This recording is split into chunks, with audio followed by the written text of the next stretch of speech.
The Meeting by Aimee Bender. The woman he met a woman. This woman was the woman he met.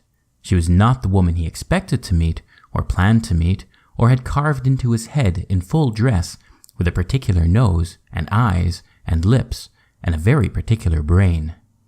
No, this was a different woman, the one he met. When he met her, he could hardly stand her, because she did not fit the shape in his brain of the woman he had planned so vigorously and so extensively to meet, and the non-fit was uncomfortable and made his brain hurt. "Go away, woman," he said, and the woman laughed, which helped for a second. He trailed the woman for a few days, saying it was because he had nothing else to do, but in truth he did have plenty to do, and he did not know why he was trailing her. His brain made a lot of shouts and static about his brain's own idea of hair color and sense of humor and what animals the woman he met would like, which were mammals. And his brain's own idea of how to be a member of the world and everything that was sort of like him and yet different enough, and still, this woman he met was the woman he met, and however you try, you cannot unmeet. His brain was in an utter panic at changing. His brain was very pleased with its current shape and did not want to shift, not one bit. This woman liked reptiles and fish. What sort of decent human being could possibly like reptiles and fish? He said, "Go away, woman. You go away," she said, shooing him with her hand. "You're the one following me all around all the time." They went on a walk, or rather she went on a walk, and he asked if he could join her. Together over the small bridge which ran over a dry stream and looked down at rocks which jutted up like teeth. She talked significantly more than he expected the woman he met to talk, and so, while she was standing talking, he thought, she is surely and clearly not the woman for me.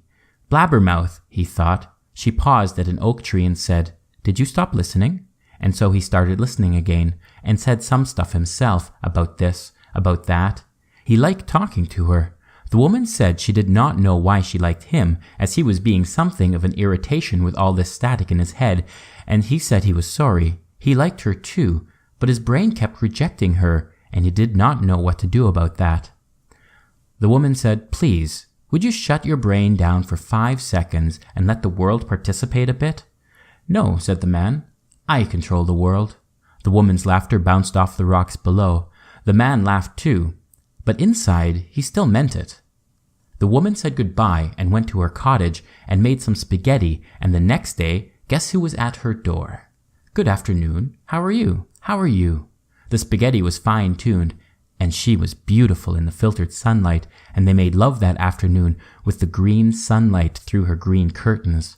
Her body was new to him, and he did not like the way her shoulders were so broad, and he very much liked the slope of her hips, and he was scared because he did not know how to navigate the curves they made together.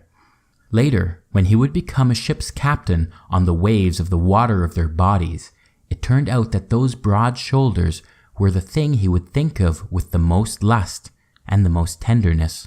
Those broad shoulders would be what he would recognize in a crowd if they all had paper bags on their heads. Those broad shoulders he could spot across an ocean. The following day, after the green curtain day, he was back. They ate cold spaghetti on the stoop out of paper cups. He said, "I just don't know if I want to marry you." She snorted. "What?" he said. "I'm sorry, but I'm just not certain that you are my future wife." She spit some spaghetti out on the stoop in a little red clump, and he thought it was gross, and she laughed again. Not with, definitely at. He said, "I always thought the woman I'd marry would hit me easy in a bolt of lightning. And there is not lightning. There's not even thunder. There's not even rain.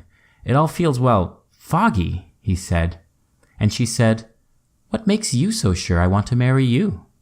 And he said, "Oh, And she said, "Why would I consider marrying a man whose brain is so bossy? I need a man with some calm," she said. He looked at her nose, thin and long, and her eyes, thin and long in the other direction, and her hair was straight and long and shone. He had a bite of spaghetti off of her fork. They sat for a while on the stoop and watched the lizard skit and scat until the mailman came by and delivered some letters, 2 bills and a postcard from her cousin on an island.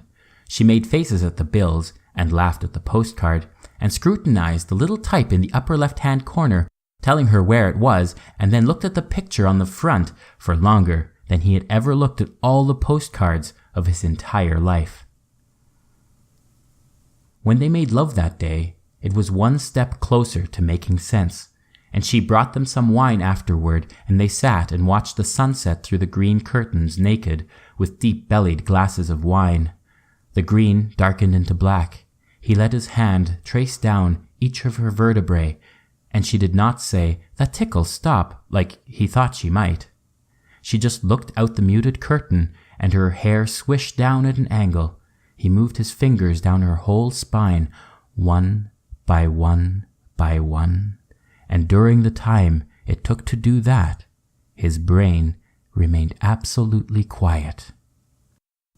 It is these empty spaces you have to watch out for, as they flood up with feeling before you even realize what's happening, before you find yourself at the base of her spine.